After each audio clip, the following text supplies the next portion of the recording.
직장인 A씨는 동료들과 이야기를 나누던 중 놀라운 말을 듣게 됩니다. 나중을 대비하려면 일단 1억부터 모아야지. 저축이 필요하다는 건 알지만 막연하게 생각하고 있던 A씨는 집으로 돌아와 유튜브에 1억 모으기를 검색합니다.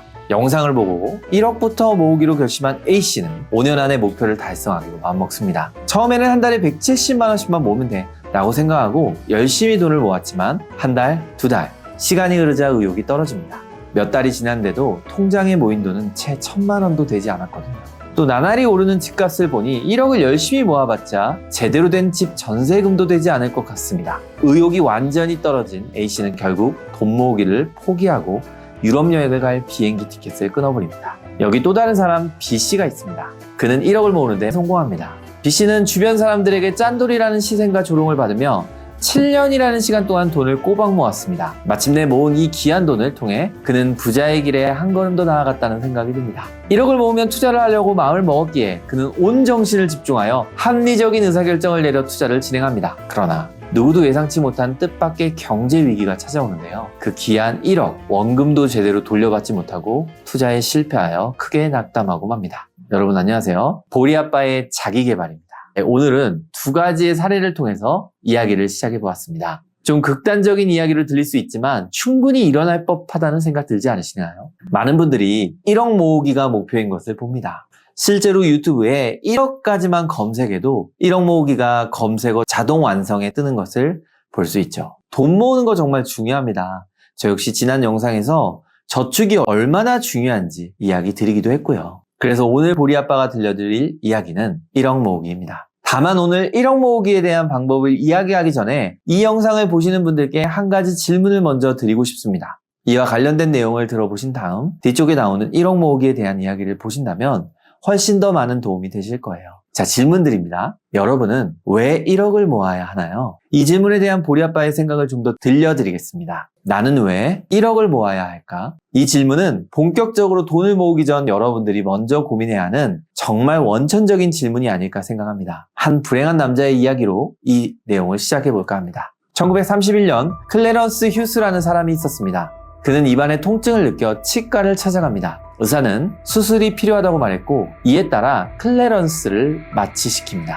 그런데 몇 시간 후 클래런스가 깨어나 보니 치아가 무려 16개가 뽑혀 있었고요. 심지어 편도선까지 제거되어 있습니다. 결국 클래런스는 그로부터 일주일 뒤 수술 후유증으로 사망하고 맙니다. 지금 기준으로 생각하면 말도 안 되는 이야기인데 그 당시 의사들의 믿음 두 가지가 뭐였냐면요. 하나, 모든 환자는 병이 낫기를 원한다. 둘, 병을 낫게 할 보편적이고 올바른 방법이 있다. 이거였어요. 그러니까 병을 낫게 할 수 있다면 환자의 동의를 받지 않고도 모든 치료를 다 할 수 있다고 생각한 거죠. 그런데 여러분, 재무에 관한 이야기도 마찬가지 아닐까요? 저는 지금 이 영상을 보고 계시는 분들이 어떤 일을 하시는지, 어떤 계획을 세우고 있는지를 전혀 모릅니다.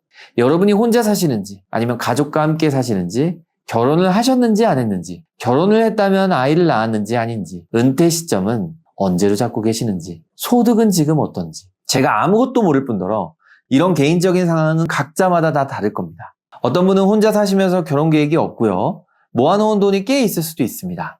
또 어떤 분은 부모님과 함께 사시면서 결혼을 하고 싶은데 모아놓은 돈이 상대적으로 적을 수도 있어요. 또 결혼을 했고 아이가 있어서 돈 모으기가 너무 어렵다고 느끼실 수도 있습니다. 이런 상황에 제가 여러분 1억을 무조건 모아야 합니다 라고 말하는 게 과연 옳은 일일까요? 생각을 정말 많이 해본 거죠. 또 이렇게 상황과 시기가 각자 다른데 우리는 왜 똑같이 1억이라는 목표를 세우게 되는지에 대해서도 고민해보게 되더라고요. 물론 1억이라는 돈이 상징적인 의미입니다. 이 정도 돈은 있어야 투자를 했을 때 이득을 볼 수 있지 않나. 그런 종잣돈이기도 하고요. 이게 소위 말하면 더 큰 부를 향해 갈 수 있는 티켓 정도 된다는 느낌이 있어요. 이게 틀린 말도 아니고요. 내가 어느 정도 돈이 있어야 좋은 기회가 왔을 때 잡을 수 있는 게 사실이지 않습니까? 그런데 솔직히 아직 1억을 못 모은 입장에서 이런 이야기가 마음에 딱 와닿지 않기도 하잖아요. 제가 드리고 싶은 이야기는 이런 상징적인 이야기보다 더 중요한 게 있지 않냐는 것을 말씀드리고 싶은 겁니다. 예전 영상에서 제가 경제적 에어백에 대한 설명을 드린 적이 있습니다. 우리가 자동차 사고가 났을 때 에어백이 없으면 더 크게 다치거나 심지어는 목숨을 잃을 수도 있습니다. 이처럼 경제적인 부분에서도 에어백이 있어야 어떤 상황이 닥쳐도 최악의 경우까지는 안 갈 수 있다는 이야기를 드렸어요. 자세한 계산법이나 더 구체적인 이야기가 궁금하신 분들을 위해서 위에 카드로 넣어 놓겠습니다. 경제적 에어백이라는 건 우리의 심리적인 상태와 굉장히 밀접하게 연결되어 있다고 말씀드렸어요. 다른 사람이 들었을 때는 와, 이렇게 돈이 많다고 해도 내가 그 돈을 보고 불안하다면 돈이 더 있어야 하는 거잖아요. 반대로 말해서 다른 사람들이 이 돈 갖고 어떻게 해? 라고 해도 내가 그 돈을 보면서 괜찮은데? 이러면 괜찮은 거고요. 이처럼 돈과 심리, 즉 감정은 정말 깊게 연결되어 있는데요. 이 말은 사람마다 경제적인 부분에서 심리적 구간이 다르다는 것을 의미하기도 한다는 거죠. 그 구간은 다른 사람이 설정할 수 있는 것이 아니고요. 저를 포함해서요. 정말 나 스스로만이 알 수 있다는 거죠. 이 영상을 보고 있는 우리 각자 모두 꿈이 다르지 않습니까? 이처럼 경제적인 목표 역시 우리는 다를 수밖에 없습니다. 1억이라는 돈이 틀렸다는 뜻은 아닙니다. 누군가에게는 정말 그 돈이 필요하고 맞을 수 있습니다. 그런데 모든 사람에게 그렇냐? 이건 아니라는 것이죠. 시선이 밖을 향하고 있으면 다른 사람들이 말하는 얼마를 모아야 한다, 최소한 얼마는 있어야 한다, 이런 말에 쉽게 흔들리게 됩니다. 그러면 실제로 내가 얼마가 필요한지, 얼마를 모으고 싶은지 이런 부분을 간과하게 되죠. 밖이 아니라 나를 기준으로 잡아야 얼마를 언제까지 모으고 그 돈으로 어떤 목표를 세우고 싶은지를 스스로 결정하게 될 수 있지 않을까요? 자, 내 심리적인 목표를 대강 알았어요.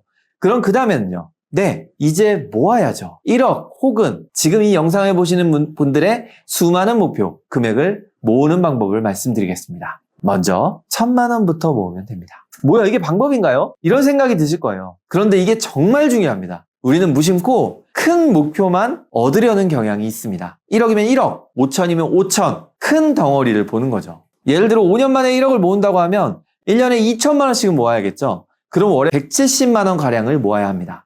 처음에는 의욕이 가득해서 시작은 할 수 있을지 몰라도 몇 달 하다 보면 바로 알게 됩니다. 이게 진짜 가능한가? 이런 생각이 든단 말이에요. 내가 사업을 하든 회사를 다니든 꼬박꼬박 한 달에 170만 원씩 모으는 거, 이거 쉽지 않거든요. 월세랑 관리비, 또 평소 생활비를 쓰고 나면 벌써 빠듯하다는 느낌 안 드십니까? 이런 게 바로 돈을 계속 모을 의욕을 사라지게 만드는 것입니다.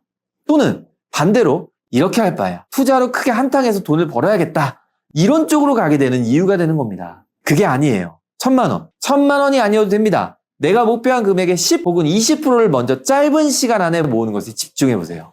이렇게 하면요, 두 가지 효과가 발생합니다. 첫 번째, 돈 모으는 거에 재미가 붙어야 돼요. 1억을 모아야 한다 이렇게 생각하잖아요. 되게 까마득합니다. 하지만 1,000만 원은요, 상대적으로 가깝습니다. 훨씬 현실적이죠. 할 맛이 나는 거예요. 제가 추천드리는 방법은 이 돈을 모으면서 매일 계좌에 찍힌 금액을 보시라는 거예요. 통장에 얼마가 찍히고 있는지를 눈으로 볼 때, 아, 내가 진짜 모으고 있구나, 이런 느낌이 가까이 나야지 의욕이 생기는 거거든요. 사람의 의지는 생각보다 약합니다.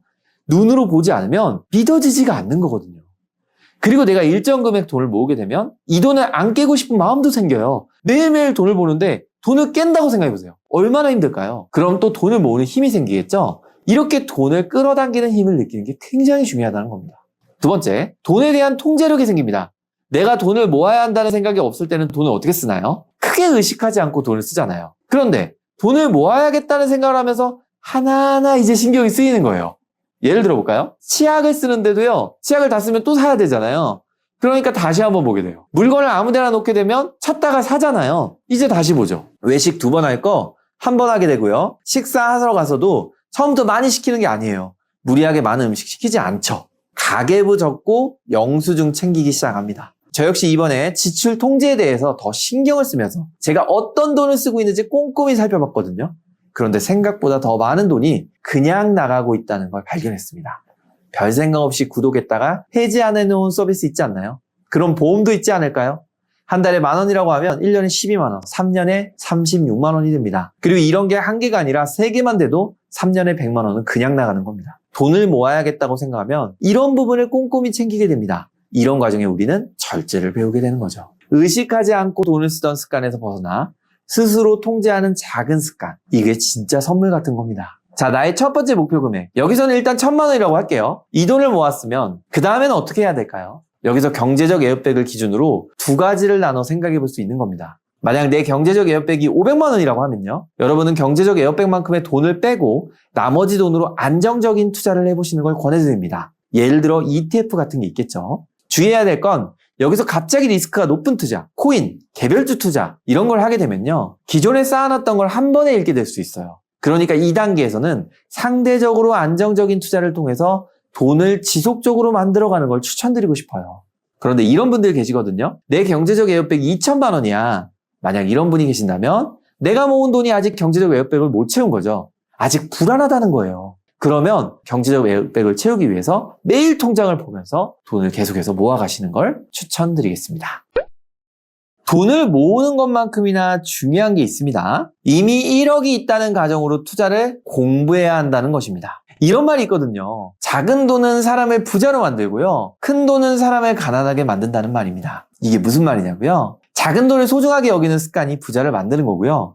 큰 돈을 함부로 대하는 그런 투자 습관이 사람을 가난하게 만들 수도 있다는 겁니다. 힘들게 돈을 모아서 다른 사람의 말을 듣고 수익률 높다는 그 어딘가에 투자할 게 아니라요.